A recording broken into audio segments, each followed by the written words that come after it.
Nunca imaginei que o dia do casamento do meu próprio filho seria o momento em que deixaria de ser mãe e, aos olhos dele, me tornaria dispensável. Ainda segurava a taça de champanhe quando sua noiva Bruna se virou para o garçom e disse em um tom quase inaudível para as mesas próximas: funcionários comem na cozinha. Ela nem sequer olhou para mim, mas seus olhos deslizaram para Helena, minha assistente há mais de 30 anos, e depois para além através de mim, como se eu fosse parte do papel de parede. Faltou-me o ar, mas mantive as costas eretas. Alguns convidados riram nervosamente. Outros fizeram uma careta. Uma mulher baixou o olhar para o prato. Isaac, meu filho, o menino que carreguei durante o luto, as cólicas e a crise de 2008, simplesmente ajustou as abotoaduras das mangas e continuou conversando com o primo de Bruna sobre fundos de investimento. Helena me olhou tensa, o rosto impassível. Fiz um leve aceno com a cabeça. Não havia sido o primeiro desdém da noite. O cartão com o nome Mariana Silva, em vez de mãe do noivo. A ausência do meu champanhe favorito substituído por um rosé sustentável escolhido por Bruna. O fato de ter sido sentada 2 fileiras atrás na cerimônia, enquanto a instrutora de spinning de Bruna estava na primeira fila. Mas isso foi deliberado e eu já tinha tido o suficiente. Deixei minha taça intocada sobre a mesa, enfiei a mão na minha bolsa de mão e me desviei para trás da parede de eras do jardim. Uma brisa fresca agitava os arbustos próximos. Ainda se ouvia o quarteto de cordas tocando uma versão leve de jazz de alguma canção do Coldplay. Disquei o número de Ricardo. Ele atendeu no segundo toque, sempre pontual. Cancele o contrato de 150 milhões de reais que meu filho ia anunciar esta noite. Eu disse tão tranquila quanto uma cirurgiã. Houve silêncio. Mariana, você me ouviu, respondi. Era meu para dar e agora é meu para guardar. Ricardo não perguntou por quê. Ele nunca o faz. Por isso confio nele. Entendido. Notificarei o conselho imediatamente. Desliguei. As rosas ao lado do treliçado já começavam a murchar com o calor do início do verão. Arranquei uma. Suas pétalas externas já estavam macias e machucadas. A flor havia sido linda, perfeita até, mas seu tempo havia passado. Voltei para a mesa. Helena havia enchido sua taça, mas não a havia tocado. Ela se endireitou ligeiramente quando me aproximei. Você está bem, sussurrei, colocando uma mão em seu ombro. Agora eles precisarão da sua compostura mais do que nunca. Ambas nos sentamos e então o brinde começou. Isaac se levantou batendo na taça enquanto o murmúrio da plateia diminuía aos poucos. Só quero agradecer a todos por virem, disse ele com um sorriso deslumbrante sob as luzes do jardim. Especialmente a minha mãe Mariana. Eu o vi hesitar. Meu nome caiu como um garfo no chão. Ele esperava aplausos. Houve silêncio. Até o quarteto fez uma pausa. Inclinei ligeiramente a cabeça, apenas o suficiente para pegá-lo com o olhar. Seu sorriso vacilou. Ele baixou o olhar, pigarreou e continuou. Quem ajudou a tornar este dia possível? Ajudou. No passado, o menino que costumava chorar na minha blusa após perder na liga infantil, agora me olhava como se eu fosse um espelho sem reflexo. Bruna segurava o braço dele radiante. Seu vestido brilhava sob a luz como se tivesse engolido um lustre. Tomei um gole de água. O brinde continuou. Houve piadas. Taças foram brindadas, mas a energia havia mudado. A senhora Costa, sentada ao lado da fonte, nem sequer se incomodou em esconder seu sorriso zombeteiro. Ela se inclinou para um jovem ao lado dela, o afilhado de Bruna, eu acho, e sussurrou algo que o fez virar para me olhar. Bem que murmurem. Para a sobremesa já corriam rumores sobre o anúncio ausente, a grande notícia que ele havia insinuado a semana toda, a nova iniciativa Silva Design. O futuro, ele pensava, estava garantido, mas o futuro muda rápido quando você tira o financiamento. Quer saber o irônico? Naquela manhã, antes do desdém do brinde da traição, passei uma hora decidindo se usaria o relicário que Isaac me fez na terceira série. Um pequeno coração de prata amassado em um canto, com uma foto de ambos dentro. Ele sem um dente da frente, segurando-o em frente à mesma fonte, onde hoje os votos foram ditos. No final, deixei-o na gaveta não porque tivesse deixado de amá-lo, mas porque começava a suspeitar que ele já não precisava de mim. Depois de me afastar da recepção e recuperar meu poder, me encontrei vagando.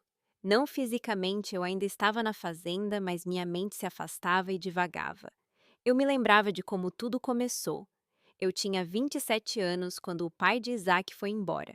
Não morreu. Foi embora. Não há tragédia aí a menos que você considere a covardia emocional como uma tragédia. Eu sim. Trabalhava como designer de interiores em uma empresa dirigida por 3 homens que nunca me perguntavam nada, a não ser sobre tecidos cores ou se eu deveria flertar com o cliente. Quando os papéis do divórcio chegaram, eu tinha um filho de 3 anos e R$ 40.000 em dívidas compartilhadas, então construí algo.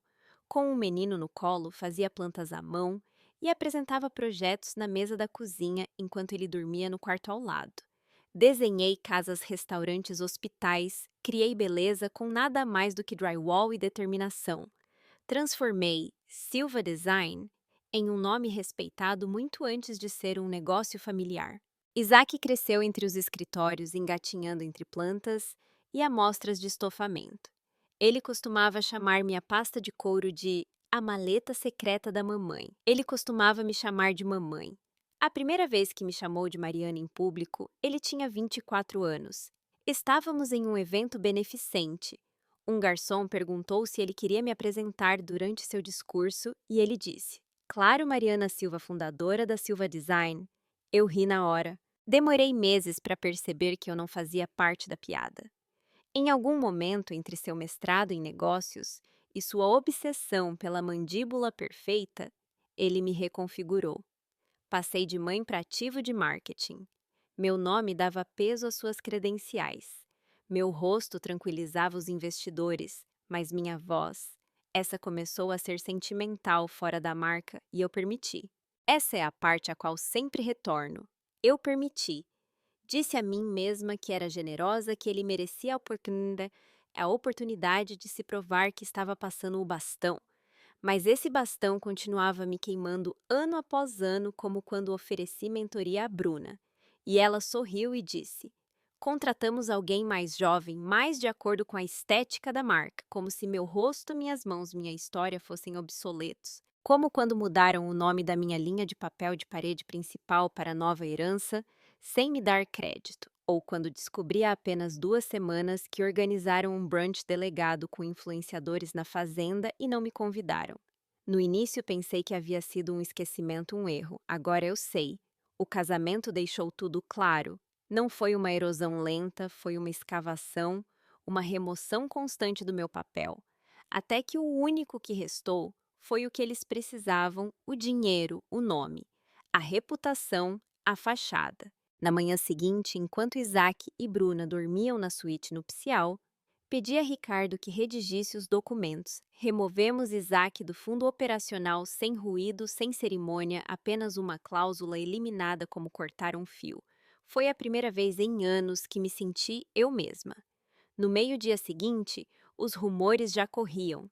Eu estava ao lado da fonte do jardim, com um copo de água mineral sem champanhe desta vez, e observava como as fofocas se espalhavam. Pequenos tremores sociais tão sutis que a maioria não notaria. Mas eu fui criada com instinto. Construí um império compreendendo o tom. Eles tinham ouvido o comentário de Bruna: funcionários comem na cozinha. Os convidados mais velhos demonstravam seu desconforto com clareza. Sorrisos tensos, olhares para o chão, mas os mais jovens, os alpinistas sociais, as esposas de legado com vestidos de costas nuas, eles sentiam o cheiro de sangue na água. As pessoas esquecem. O legado convida à lealdade, mas apenas enquanto lhes convém. Helena se aproximou de mim discretamente, oferecendo-me um prato de doces como desculpa. A senhora Costa quer falar com você, sussurrou, e depois desapareceu na multidão, como a sombra esperta que sempre foi. Dona Lúcia Costa. Essa sim é uma mulher que sabe como usar pérolas e empunhar uma faca com a mesma elegância. Ela costumava organizar almoços com meu falecido marido quando o bairro ainda tinha empregadas domésticas e cercas vivas aparadas, e as pessoas valorizavam os guardanapos de linho verdadeiro. Ela me encontrou sob a sombra do velho magnólia. Seus saltos afundaram levemente na grama quando ela se inclinou para mim. Seus olhos brilhavam sob seu enorme chapéu. Eu ouvi o que a noiva disse. Ela começou sem rodeios. Não disse nada. Ela tomou um gole de sua limonada. Eles esquecem quem construiu a casa onde estão celebrando. Eu ainda não disse nada, mas mantive seu olhar. Lúcia sorriu de lado. Só não esqueça quem continua observando, querida, e quem se lembra de onde este império surgiu. Então ela se virou, seus saltos ecoando, e me deixou ali com os pássaros cantando, como se não soubessem de nada.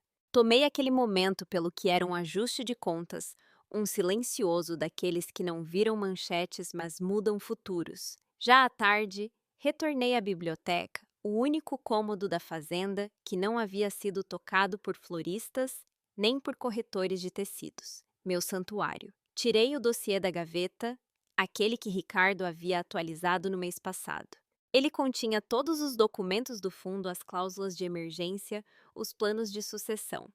O nome de Isaac aparecia em 3 lugares. Ontem eu o havia eliminado de um, mas agora olhava mais de perto. Havia uma seção que eu havia ignorado por muito tempo: privilégios fiduciários, não propriedade. Influência, poder de decisão sobre ativos que ainda não eram seus, mas que eventualmente seriam.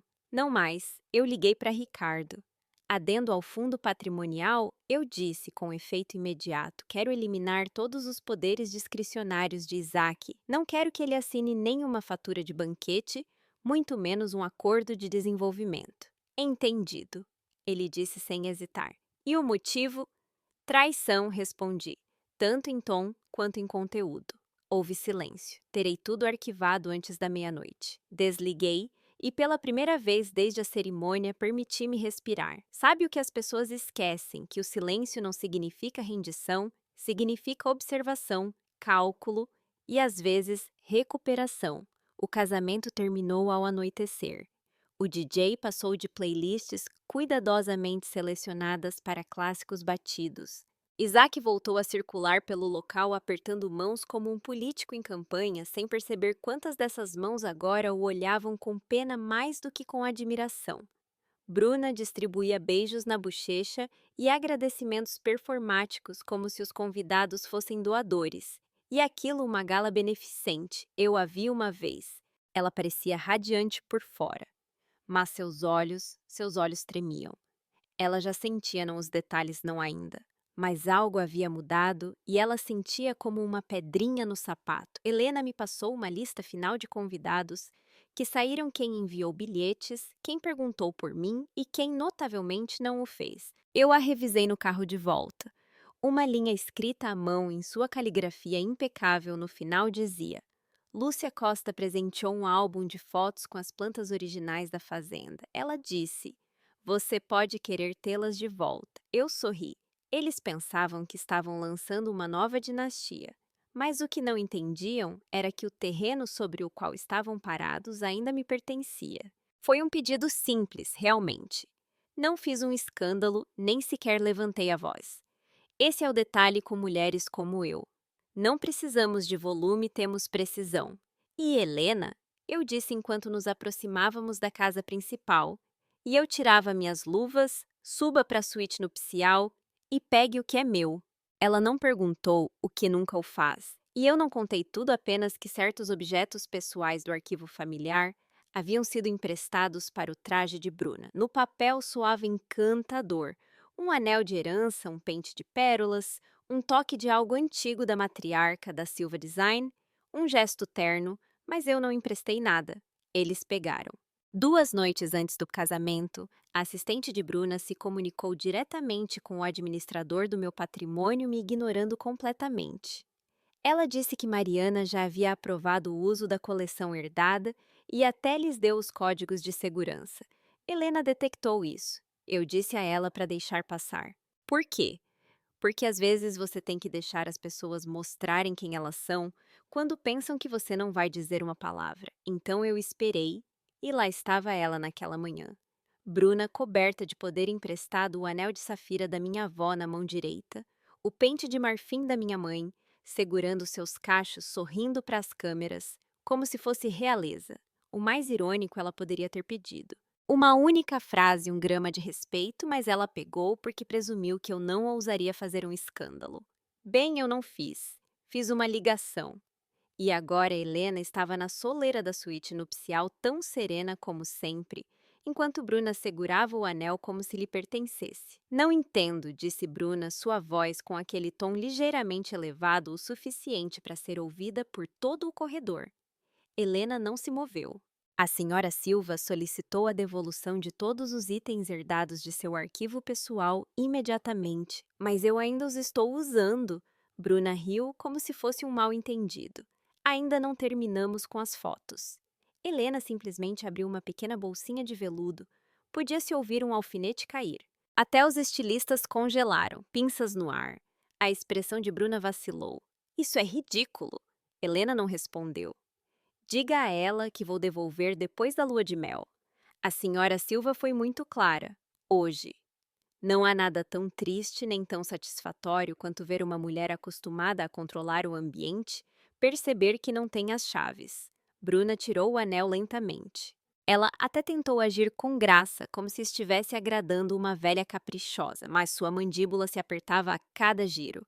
Ela tirou o pente do cabelo e entregou ambas as peças a Helena como se queimassem.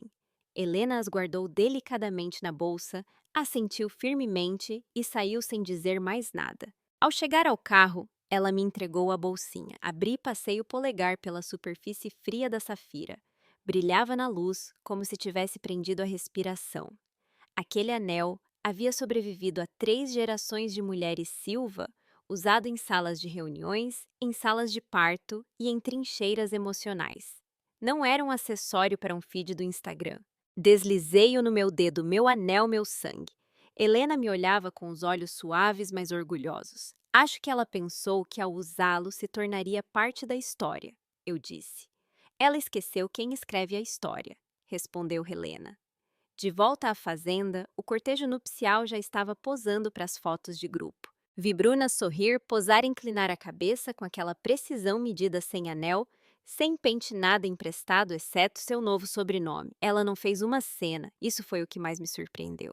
Mas acho que ela pensou que tudo havia terminado, que eu havia feito minha jogada de poder e que agora voltaria ao meu papel habitual decorativa, distante, submissa, coitadinha. No dia seguinte, mandei recatalogar o arquivo familiar. Tudo inventariado, etiquetado, segurado códigos de acesso, alterados inventário verificado. Helena se encarregou, é claro, até guardou a coleção de heranças em caixas livres de ácido dentro do arquivo climatizado, até que alguém ganhe o direito de usá-las, ela disse. Naquela noite tirei o anel e o coloquei no pires da minha cômoda. Por enquanto ele já havia cumprido sua missão. Veja bem, não se tratava apenas de recuperar joias. Tratava-se de recuperar a linhagem. E Bruna talvez tenha caminhado até o altar com o sobrenome do meu filho, mas nunca mais tocará nosso legado. Tudo começou com uma planilha. Não uma confrontação, não um grito, apenas um arquivo Excel, enviado pela coordenadora do casamento de Bruna, com o assunto confirmação final dos fundos do registro de presentes e transferências. 38. Entradas. 38 transações generosas, desde um fundo de viagens de R$ 50.000 até um crédito de móveis de design de R$ 37.500. Tudo supostamente doado por mim por Mariana Silva, mãe do noivo. Li 2 vezes. Eu não havia autorizado nada disso. Veja bem, eles presumiram que o dinheiro fluiria como champanhe, presumiram que o nome Silva não era apenas fonte de orgulho, mas também um encanamento que podiam abrir à vontade. O que eles esqueceram é que eu construí minha fortuna sobre os detalhes e leio cada linha. Helena? Eu disse assim que ela entrou. Quantas dessas transferências já foram processadas? Ela se inclinou sobre meu ombro, escaneou o documento com a precisão de uma cirurgiã. 3. Até agora, ela disse. As demais estão em espera. Assenti, peguei o telefone e liguei para Ricardo. Preciso de uma suspensão imediata de todas as transferências relacionadas ao casamento. Alegações de discrepâncias administrativas. Ricardo não perguntou nada. Estará feito antes do anoitecer. Desliguei e deixei o silêncio fazer seu trabalho. Algumas horas depois, os e-mails começaram. Bruna, é claro, não me escreveu diretamente, mandou sua assistente apenas uma notinha para esclarecer certa confusão a respeito das contribuições do registro. Notamos que alguns itens pendentes foram atrasados. Deseja que reenviemos os números das contas. Não respondi. Helena redigiu uma única frase como resposta. Em revisão. Favor aguardar. Isso foi tudo que enviamos. Não demorou muito para que os murmúrios começassem novamente, desta vez entre os convidados. No início foi sutil. Durante o brunch pós-casamento, ouvi um antigo cliente sussurrar para sua esposa: "Você soube, o fundo de viagem foi rejeitado." Outra convidada se inclinou sem esconder seu sorriso. "Pensei que os Silva pagavam tudo." Foi o que nos disseram no brunch do spa. E assim o brilho começou a se apagar. Bruna foi a primeira a notar.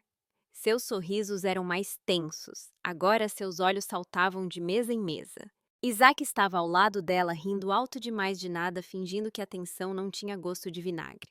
Helena e eu estávamos perto das hortênsias, perto do muro dos fundos.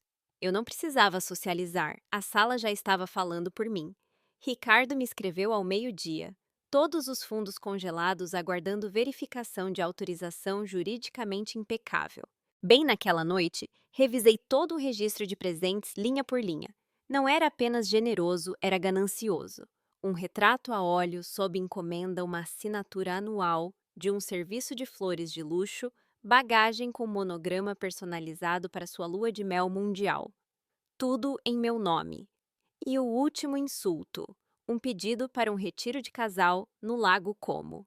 Preço R$ 91.000. O doador, segundo o documento, Mariana Silva, mãe do noivo e benfeitora do legado familiar. Benfeitora do legado familiar. Era isso que eu era agora, não uma pessoa, uma fonte de fundos, um slogan. Na manhã seguinte, fiz com que a equipe financeira enviasse uma mensagem revisada a cada fornecedor de presentes. Nosso escritório lamenta um erro administrativo em recentes despesas relacionadas ao evento Silva. Todos os presentes não autorizados deverão ser anulados. As futuras contribuições serão direcionadas conforme as novas diretrizes patrimoniais. Quase podia ouvir o grito de Bruna do outro lado da cidade. Naquele mesmo dia, a senhora Costa passou pela casa. Ela disse que estava casualmente no bairro, embora seu motorista estivesse de smoking e seu batom estivesse muito fresco para ser meio-dia. Ela tomou seu expresso e me estudou com admiração aberta. "Vejo que o império continua bem defendido", ela disse, batendo suavemente na porcelana com uma unha perfeitamente manicurada. "Dizem que ajustaram o registro de casamentos." Eu sorri. "Só estou limpando os livros." A senhora Costa riu, suas pérolas brilhando com a luz. "Você pode ter dado a eles um casamento, mas não deu a eles nada que possam sacar." Mais tarde naquela tarde, Isaac ligou. Deixei que ele caísse na caixa postal. Não parecia bravo, parecia assustado. "Oi, mãe." "Ah, houve alguma confusão com as transferências. Pensamos que tudo estava organizado como você queria. Me ligue quando puder." "Sim." Não liguei. Sentei-me na varanda do meu estúdio, observando o sol deslizar atrás da linha de arbustos. E pensei no legado, não no que se deixa para trás, mas no que se retém. Eles queriam os benefícios do meu nome sem o fardo da minha memória. Bem que paguem suas próprias contas. Não sei em que momento exato Isaac e Bruna começaram a me chamar de estratégica, mas em algum momento o amor se tornou negociação e depois disso parei de dar sem levar a conta. Então, quando me encontrei com Ricardo em seu escritório na semana seguinte, não vesti preto.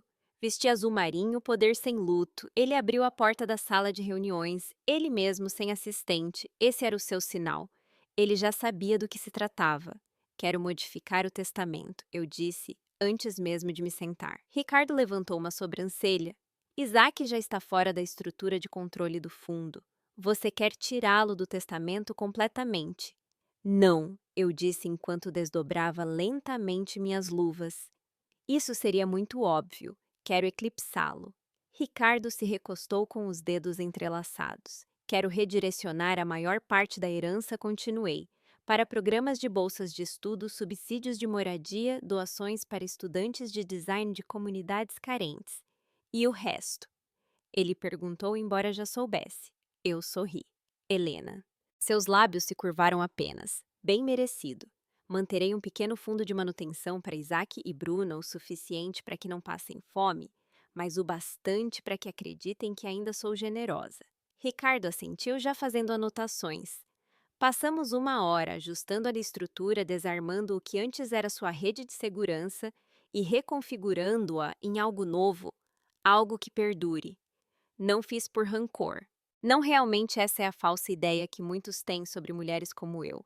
Acreditam que nossos limites são vingança, que nossa clareza é crueldade, mas isso era proteção contra a manipulação, contra a culpa, contra o longo alcance daqueles que sorriem, enquanto afiam a faca pelas suas costas.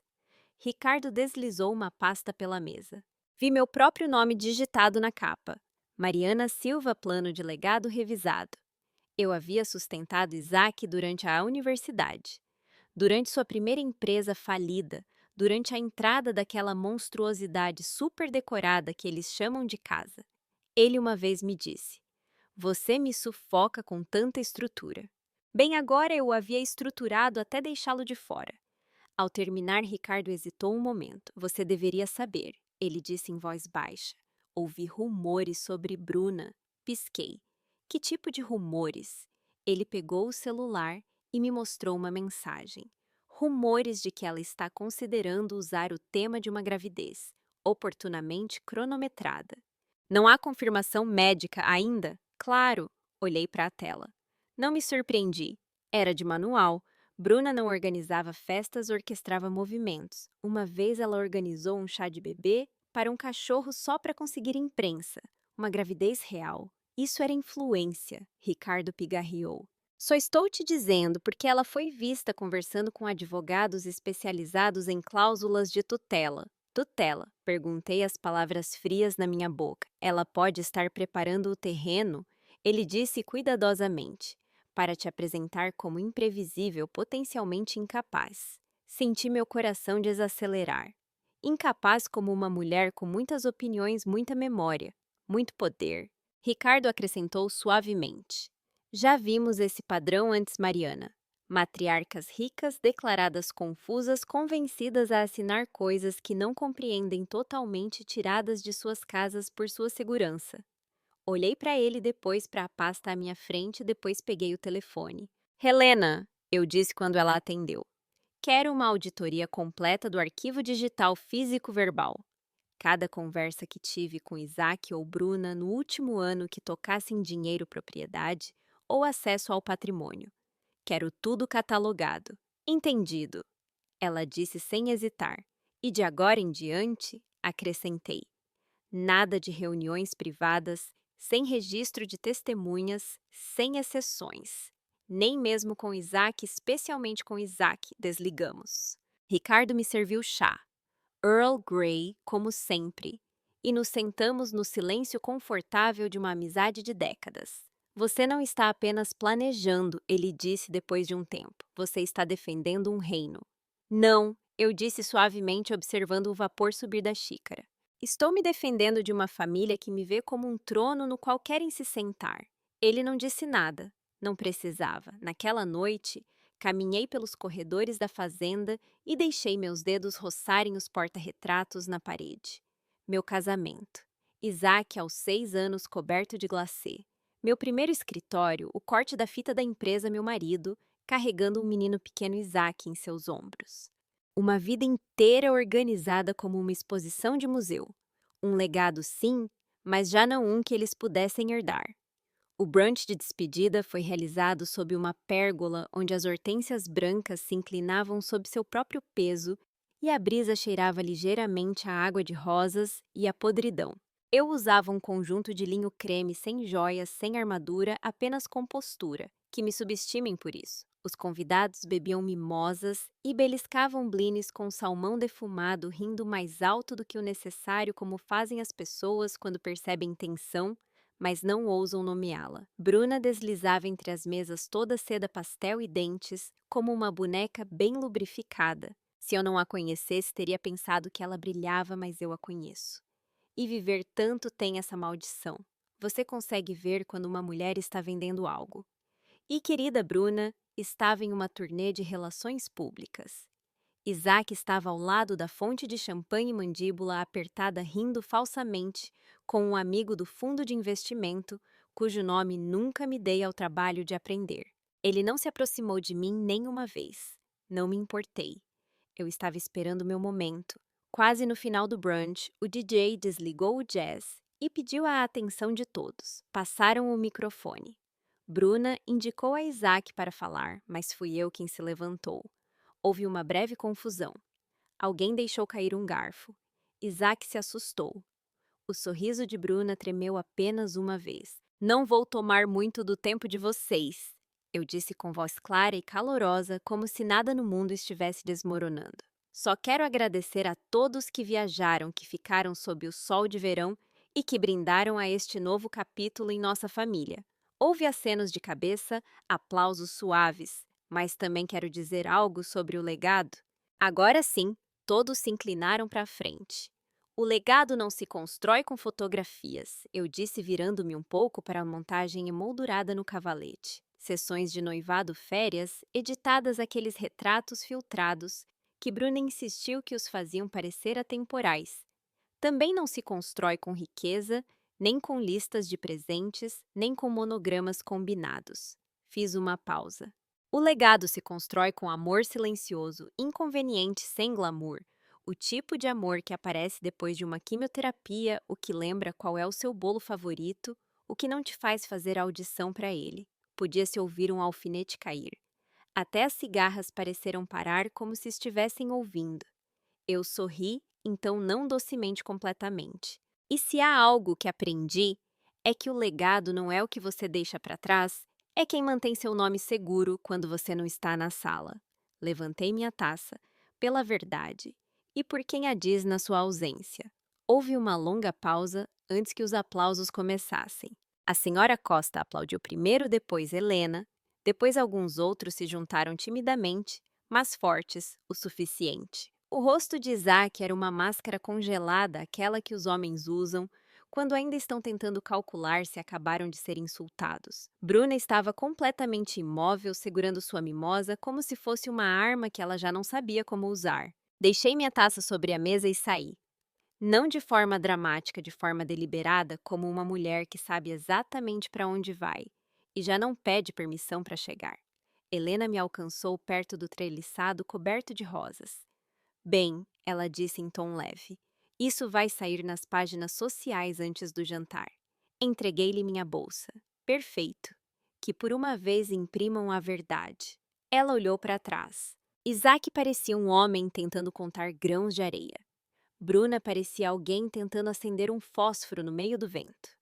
Não rimos porque não era engraçado, não, realmente apenas era honesto. Naquela tarde encontrei um envelope deslizado sob a porta do meu estúdio, sem remetente, sem selo, dentro um único cartão monogramado. Você não precisava nos humilhar. Sem assinatura, mas a tipografia gritava Bruna, eu o queimei na lareira. E então escrevi minha própria carta a Ricardo detalhando o que acabara de acontecer, registrando-o, catalogando-o, guardando a verdade em um lugar seguro, porque esse é o verdadeiro legado, não apenas o que você lembra, mas o que você deixa por escrito. Eu não estava procurando ouvir nada. As paredes simplesmente não eram tão grossas quanto eles pensavam. Foi depois que os convidados foram embora, quando a equipe já começava a recolher taças de cristal e guardanapos dobrados em forma de cisne. Eu havia subido ao corredor da ala leste para pegar meu chale. Meus ossos doem quando o sol se põe, não importa o quão quente tenha sido o dia. Uma vida em saltos faz isso com uma mulher. Parei no patamar do segundo andar, bem em frente à suíte nupcial. A porta estava entreaberta 1 centímetro. As vozes lá dentro eram familiares dolorosas. Você disse que seria previsível, Bruna soltou. Você disse que ela faria seu papel de matriarca amável e se retiraria como sempre. A voz de Isaac foi a próxima, mais baixa, mais fria. Bem, ela não fez, evidentemente. E agora metade dos nossos convidados acredita que não podemos pagar nem nossa lua de mel. Silêncio. Depois Bruna novamente, desta vez com o tom afiado. Quanto tempo mais temos que continuar fingindo que a toleramos? Meu estômago caiu, mas eu não me mexi. Isaac suspirou. Só o necessário para que ela se engane. Ela tem quase 75. Só precisamos de uma declaração confusa gravada, uma pílula mal tomada, algo que possamos mostrar a um juiz. As palavras entraram como uma segunda facada. Não era apenas uma traição de afeto.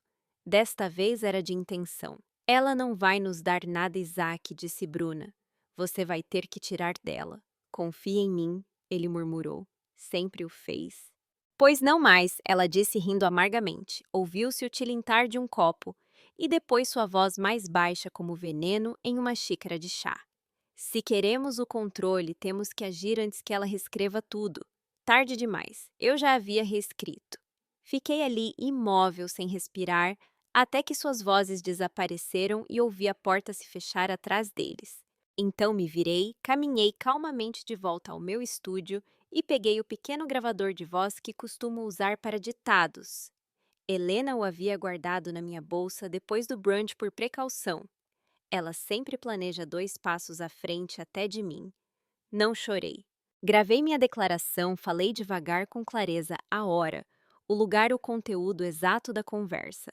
Assinei e datamos. Helena foi testemunha. Ricardo a recebeu em um envelope lacrado naquela mesma noite. Evidência não para ser usada hoje nem amanhã, mas algum dia, se necessário, seria suficiente. Servi-me de uma taça de vinho depois que ele foi embora. Não meu pinot habitual, algo mais escuro. Um merlot que havíamos aberto uma vez na formatura de direito de Isaac. Lembro que ele odiou na época. Muito amargo, ele disse. Bem, eu peguei o gosto. Sentei-me na poltrona alta que Tiago escolheu em Florença, quando ainda acreditava que um móvel podia curar uma coluna, e deixei a verdade se assentar. Eles não estavam apenas esperando que eu morresse, estavam planejando como me empurrar. Naquela noite não dormi. Ouvi o silêncio entre os quartos, o vento contra as persianas. As últimas palavras que meu filho pronunciou, sem saber que eu estava ouvindo. Só uma declaração confusa gravada. Era isso que eu era para ele agora. Uma vulnerabilidade a ser documentada, um fardo a ser explorado. Não há retorno depois de ouvir isso, apenas transformação. Olhei o retrato sobre a lareira, o de Isaac aos 9 anos, com seu uniforme de beisebol, e um sorriso que ainda acreditava que o mundo era puro. Sussurrei para o quadro. Criei um menino que se tornou isso. Então peguei o envelope com os códigos de acesso de backup do fundo e os movi. Novo banco, nova estrutura, novas contingências. Helena e Ricardo receberam cópias, mas a família não mais. Não mais. A segunda facada não me fez sangrar, me fez ver. O belo da alta sociedade querida é que sua lealdade só é tão profunda quanto a pele. Rasgue o brinde com champanhe e os sorrisos do clube de campo. E o que resta são redes de sussurros, carniceiros bem vestidos esperando para ver para onde o vento sopra. Então eu lhes dei vento, não uma rajada, uma brisa sutil perfumada com dinheiro velho e algo vagamente ácido como fruta passada. Tudo começou com um almoço e o organizei discreto, curado com precisão. 6 mulheres que eu conhecia há décadas, esposas de arquitetos, de banqueiros, patronas de galerias. Daquelas que não precisam que lhes digam que uma tempestade se aproxima a elas. Assentem nos guardanapos de linho. Não mencionei Isaac nem Bruna, não era preciso. Apenas deixei cair algumas verdades como pérolas de um colar quebrado. Eu me retirei do conselho do fundo. Fadiga de delegar, eu suponho. Decidi financiar iniciativas para mulheres diretamente sem passar pela burocracia familiar. Quando você dá tudo a alguém e ainda assim ele te trata como uma carteira com opiniões, é hora de reestruturar a herança, não acham? Elas assentiram. Sempre assentem quando uma mulher com poder finalmente fala como se o reclamasse de volta. Ao terminar o almoço, 2 delas pediram para conhecer Ricardo. Uma me deu o cartão de uma fundação de mulheres em Brasília e as 6 saíram sabendo que Mariana Silva já não permitia que seu filho falasse em nome do império. No dia seguinte, enviei uma garrafa do meu cava pessoal para a senhora Costa, um presente, um sinal. Na semana seguinte, ela organizou seu próprio brunch. Nenhum Silva foi convidado, mas me disseram que meu nome foi mencionado 9 vezes. Você não precisa declarar uma guerra para mudar a percepção. Você só precisa lembrar as pessoas de que lado lhes convém estar. Isaac ligou durante esse tempo 2 vezes. Não atendi não por crueldade, mas porque deixei o silêncio fazer seu trabalho. O silêncio deixa as pessoas nervosas, e quando estão nervosas, falam e elas falaram. Um por um, comecei a ouvir coisas, e Helena chegava com sua prancheta e dizia: O senhor Carlos mencionou que o fundo de Bruna foi rejeitado. Parece que não a consideram mais parte do controle. Oh, os Almeida mudaram sua festa no jardim para o início da primavera. Não queriam que se sobrepusesse ao evento de arrecadação de fundos do Silva.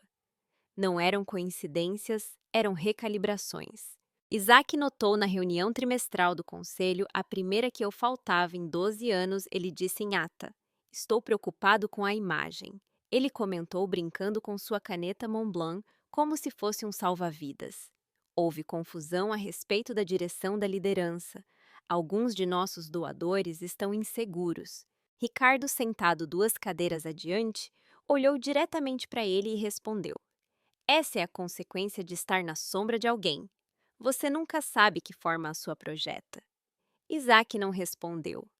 Naquela noite, tomei uma taça de vinho sozinha, não para celebrar, embora houvesse satisfação, mas porque pela primeira vez em meses me senti firme. A vingança já não era o ponto. A recuperação, sim. Minha identidade havia sido sepultada sob títulos por tempo demais, mãe viúva fundadora benfeitora. Agora, eu era simplesmente Mariana. E Mariana não tinha que justificar absolutamente nada. Helena e eu atualizamos o diretório interno da Silva Design naquela mesma semana. O título de Isaac permaneceu o mesmo, mas o meu mudou. Fundadora emérita sem número de contato que enviem suas dúvidas para o vazio.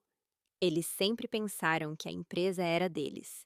Essa é a piada, na verdade, que Isaac, com seus ternos sob medida e seu cabelo cuidadosamente despenteado, era o arquiteto do sucesso da Silva. Mas Isaac nunca construiu nada. Ele herdou os andaimes e chamou de visão. Então eu lhe mostrei como é quando os andaimes desaparecem. Tudo começou com o portfólio fantasma. Assim o chamávamos Ricardo e eu, os investimentos silenciosos, as propriedades que comprei durante décadas, muitas em nome de Silva, outras em fundos cegos imóveis, direitos de licença, empresas satélites, patentes adormecidas, nada glamuroso, nada que aparecesse em capas, mas sólidas, lucrativas e completamente sob meu controle. Isaac não tinha ideia. Para ele, eram apenas números em um balanço, sucessos conquistas que ele exibia nas reuniões do conselho como troféus sem parar para perguntar de onde vinham. Então, em uma terça-feira de manhã, com café e torrada com limão, comecei a desinvestir. Não tudo de uma vez, apenas o suficiente para causar um tremor. O grupo de hotéis boutique que havíamos apoiado silenciosamente foi vendido. O acordo de licenciamento com a empresa têxtil escandinava foi reatribuído. Os direitos de marca da coleção Legado Silva, aquela que um dia pensaram em deixar para Bruna como seu projeto mimado, foram comprados integralmente por uma organização sem fins lucrativos que fundei naquele mesmo dia. Para o final da semana, 1/3 dos sucessos de Isaac havia evaporado como se nunca tivessem existido. E ninguém podia rastrear sua origem, porque é isso que os fantasmas têm. Eles assombram melhor quando não são vistos. Ricardo me ligou naquela sexta-feira. Sua voz tão serena que me indicou imediatamente que as coisas já estavam em movimento. Seu filho pediu uma reunião com o conselho para tratar, cito, irregularidades no portfólio. Agendo para você. Não, respondi. Que ele explique o castelo de cartas sem mim. Helena e eu nos sentamos no jardim naquela tarde bebendo chá gelado. As camélias já estavam florescendo cedo demais. Sempre um sinal de uma falsa primavera. Ele ligou 2 vezes hoje, disse Helena, olhando para o celular.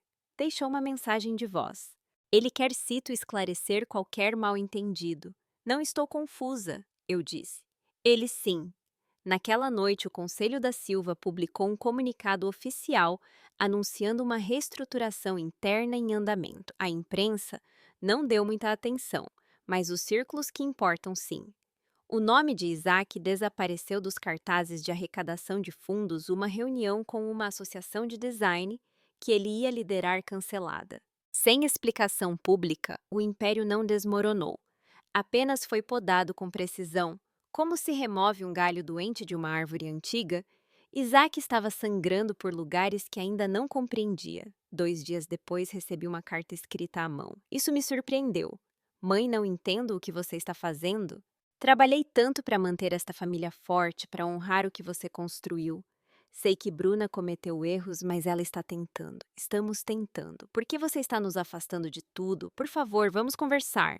Isaac, fiquei olhando para a página. Trabalhado. Ele caminhou dentro de uma estrutura construída sobre minhas costas e decidiu redecorar. E agora que as luzes piscam, ele me pergunta por que o chão treme. Helena me encontrou com a carta no colo e um olhar perdido. Está tudo bem, assenti. Só continuo pensando. Entreguei-lhe tudo e ele olhou como se fosse um menu. Ela não disse nada, apenas colocou uma xícara de chá ao meu lado. Eu deveria ter feito ele merecer, sussurrei, ou pelo menos entender. Ela tocou meu ombro suavemente. Você está fazendo isso agora. Dobrei a carta. Não respondi. Em vez disso, liguei para Ricardo. Quero doar a receita das licenças para programas de moradia para mulheres em transição, eu disse. Use o nome. Que a marca Silva volte a significar algo. Ele soltou uma pequena risada agradecida. Isso vai doer neles, hein? Dormi profundamente naquela noite. Isaac nunca entendeu que dinheiro não compra alicerces. E quando seu sucesso é construído sobre andaimes emprestados, eventualmente o fantasma vem cobrar. O fantasma chegou em um envelope branco sem remetente, sem selo, apenas uma fotografia. Eu a reconheci imediatamente, o dia da formatura de Isaac. Ele tinha 23 anos, o rosto avermelhado de champanhe e ego com um braço sobre meu ombro. Eu usava-lhe aquele terno azul marinho com botões de pérola que Tiago costumava chamar de minha armadura. Estávamos sorrindo, sorrindo de verdade. Colado no verso, havia uma nota escrita com minha letra. A última vez que você me olhou com respeito. Helena me perguntou se eu queria entregá-la pessoalmente. Eu disse que não. Tinha que chegar a ele onde ele se sentia mais seguro. Então a enviamos para o escritório dele. 2 dias depois, ele ligou 3 vezes. Não atendi, que o silêncio falasse. Para o final da semana, ele apareceu na fazenda sozinho, sem Bruna, sem motorista, sem sorriso de campanha, apenas Isaac e um rosto que parecia mais velho que seus 39 anos. Não o convidei para entrar. Sentamo-nos nos fundos sob a figueira, como quando ele era criança, e perguntava sobre tudo com o rosto cheio de sol e terra. Recebi sua nota, ele disse finalmente, brincando com o envelope como se pudesse mordê-lo. Assenti. E eu merecia. Silêncio novamente. Ele respirou fundo. Você acha que eu não sei que deixei ela te falar assim que fiquei ali parado sem dizer nada? Odeio essa versão da minha mãe. Não o corrigi porque ele não odiava essa versão. Ele odiava as consequências. Só queria construir algo, ele disse. Ser alguém. Você já era alguém, eu disse suavemente. Muito antes do conselho, e dos ternos, e das apresentações. Ele engoliu em seco. Eu sei agora. Esse é o problema. Eu disse que você sabe agora depois de tudo. Ele baixou o olhar para as mãos. Sinto sua falta, ele disse. Olhei para o jardim, onde minhas camélias começavam a murchar sob o sol. Sentir falta de alguém não significa que você o recupera, eu disse. Ele não discutiu, apenas assentiu. Não vim te pedir nada, ele disse. Nem dinheiro, nem acesso, nem perdão. Só não quero me tornar um fantasma. E por um momento estive prestes a ceder, mas então me lembrei da gravação. Sua voz naquele quarto, só uma declaração confusa gravada. Lembrei que ele não estava ali porque acordou com o coração mudado. Ele estava ali porque o chão sob seus pés havia rachado. Sabe o que mais dói? Perguntei. Não é o dinheiro. Não são os votos do conselho, nem os papéis, nem o maldito anel herdado. É saber que criei um filho que ficou parado ao lado de uma mulher. Enquanto ela zombava de mim, que me viu desaparecer momento a momento em público e não fez nada. Sua voz tremeu. Não pensei que você se importasse tanto. Essa foi a ferida fatal. Você pensou que eu não sentia, pensou que eu continuaria sendo forte. Ah, lá estava. Levantei-me lenta cuidadosamente. Não por raiva por encerramento. Sou forte, eu disse. Por isso já não estou brava. Estou terminada. Isso não é raiva, é paz. Ele se levantou também como um homem que chega tarde a um trem que não consegue alcançar. Sinto muito. Ele disse novamente. Assenti. E eu acredito em você. Então olhei em seus olhos e lhe dei a última verdade que ele não esperava. Mas o perdão não é uma porta, é um espelho. Ele saiu sem outra palavra. E eu fiquei sob a figueira, deixando a luz da tarde cair através das folhas como se fosse memória. A cicatriz não se calou, simplesmente parou de implorar para ser vista. Não convoquei uma coletiva de imprensa. Não chamei uma reunião do conselho, nem mesmo informei a família, simplesmente fui embora. Em uma sexta-feira de manhã, antes do sol nascer, Helena e eu arrumamos meu escritório. 42 anos de design. Amostras, reconhecimentos, livros contábeis, cartas, tudo perfeitamente arquivado em caixas marcadas com as etiquetas legado privado. A única coisa que deixei para trás foi uma placa de latão na porta que dizia Mariana Meg, Silva fundadora. Tempo passado. Helena me entregou o último envelope. Dentro estava o comunicado de imprensa. Ricardo o havia redigido exatamente como eu queria. Após décadas à frente, Mariana Silva se retira formalmente de seu papel na Silva Design. Continuará seu trabalho através da Iniciativa Silva, uma fundação filantrópica dedicada a apoiar mulheres no design, educação e empreendedorismo. Nem uma única menção a Isaac, nem uma única menção à família, apenas eu e o futuro que eu escolhia. A ligação chegou pouco depois das 9. Helena e eu organizávamos o canto de leitura na minha nova cabana, um espaço banhado pelo sol, à beira do lago, onde o silêncio não era suspeito e cada rangido da casa era apenas isso, a madeira se acomodando, não pessoas tramando. Meu celular tocou um número desconhecido. Helena levantou uma sobrancelha. Quer que eu filtre? Neguei com a cabeça. Sei quem é. E eu estava certa. Oi, mãe, disse a voz de Isaac rouca exausta. Podemos conversar. Esperei. Sei que já disse isso antes, mas desta vez estou falando sério. Sinto muito por tudo por Bruna, por não ter te protegido, por ter te feito sentir como se fosse apenas uma propriedade esperando ser herdada. Olhei pela janela. O lago estava quieto como um espelho sem brisa. Ele continuava falando. Fiquei com medo. Ok, a empresa estava desmoronando e eu não sabia o que fazer. Pensei que tinha tempo. Pensei que você sempre estaria lá para consertar. Não esperava que você fosse embora. Esse era o problema. Eles nunca esperam que a gente vá embora. Eu gostaria de te ver, ele disse suavemente. Não para te pedir nada, apenas para conversar. Você e eu. Eu disse que sim, porque precisava ver seu rosto sem o disfarce de sorriso público, sem a sombra de Bruna, sem a fachada de executivo. Queria ver se ainda restava algo humano. Nos encontramos em um parque a meio caminho entre a cabana e o que antes foi nossa cidade. Ele parecia mais velho, mais magro, mas não de peso de certeza. O tipo de magreza que não se mede com balança, mas com perda de estrutura. O tipo que chega quando o andame cai e você não sabe em que se apoiava. Obrigado por vir, ele disse. Assenti.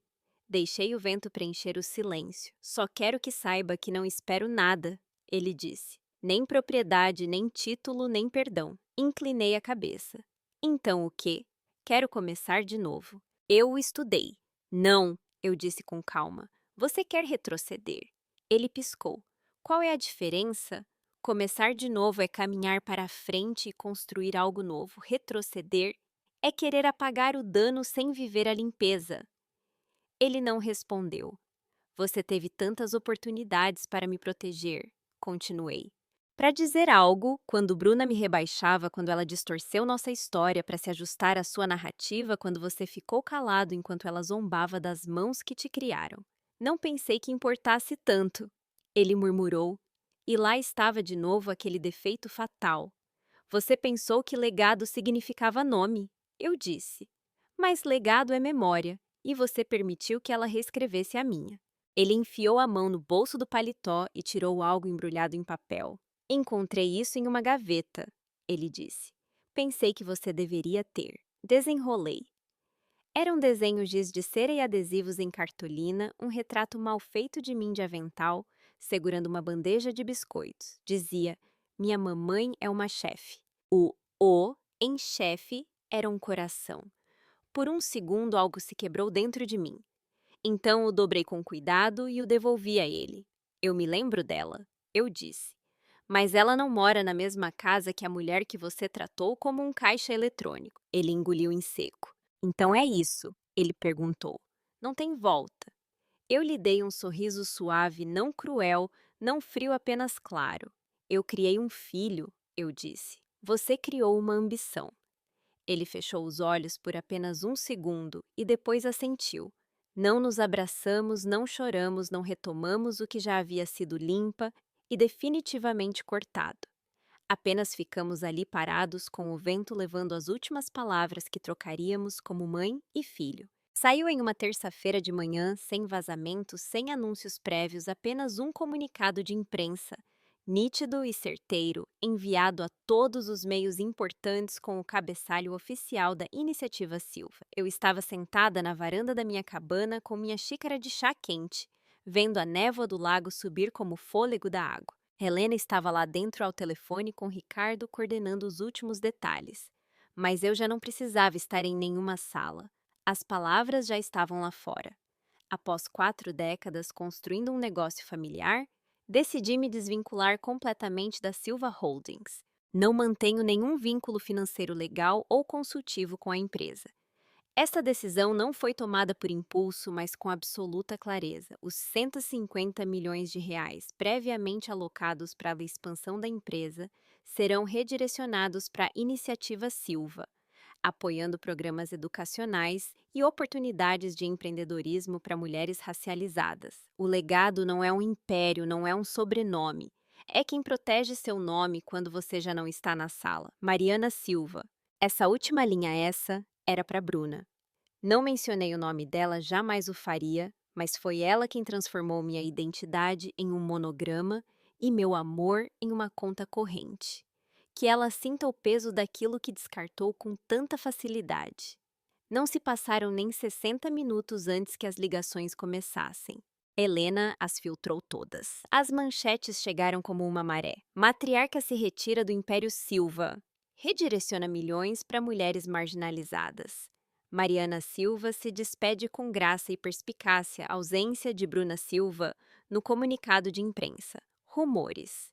Não respondi a nenhum. Não era preciso. Eu já havia dito o que vim dizer.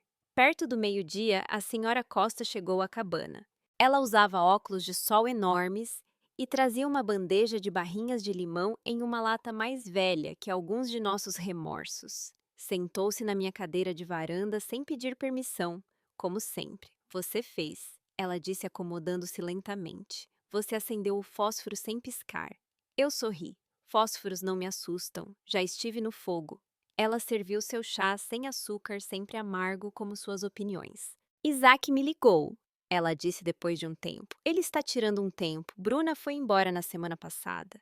Não reagi por fora, mas algo em meu peito se assentou como uma página final que finalmente se fecha. Ela foi embora, perguntei.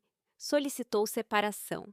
O advogado dela está usando frases como engano emocional e falsas expectativas de herança. Ela tomou um gole de chá. O que é irônico considerando que bolsos vazios fazem advogados honestos, eu disse. Ela riu cheia rouca com aquela gargalhada que sempre soa como se o mundo não pudesse mais surpreendê-la. Você sempre foi a colher mais afiada da gaveta. Olhei para a água. Pô. O vento havia começado a levantar pequenas ondas como sussurros. Você o amou menos por tudo isso? Ela me perguntou. Neguei com a cabeça. Não apenas parei de proteger a ilusão dele. Naquela tarde, Helena e eu demos nosso passeio habitual pela beira do lago. Ela me perguntou o que eu queria que gravassem na pedra fundamental da Iniciativa Silva. Pensei por um momento. Então eu disse: diga a verdade mesmo que lhe custe tudo. Ela escreveu: continuamos caminhando. E naquela noite, pela primeira vez em anos, não sonhei com meu filho, nem com a empresa, nem com a casa que esqueceu como reter o amor. Sonhei com minhas próprias mãos costurando, projetando, assinando, desfazendo e refazendo-me em silêncio com firmeza com a dignidade intacta. E quando acordei, sorri porque finalmente estava sozinha e completamente respeitada. A vida nos ensina que o verdadeiro legado não é o que acumulamos ou o que herdamos, mas a integridade e a dignidade com que vivemos. É sobre proteger nossa própria história e não permitir que outros a reescrevam. No final, o respeito que conquistamos por nós mesmos é o mais valioso de todos os tesouros.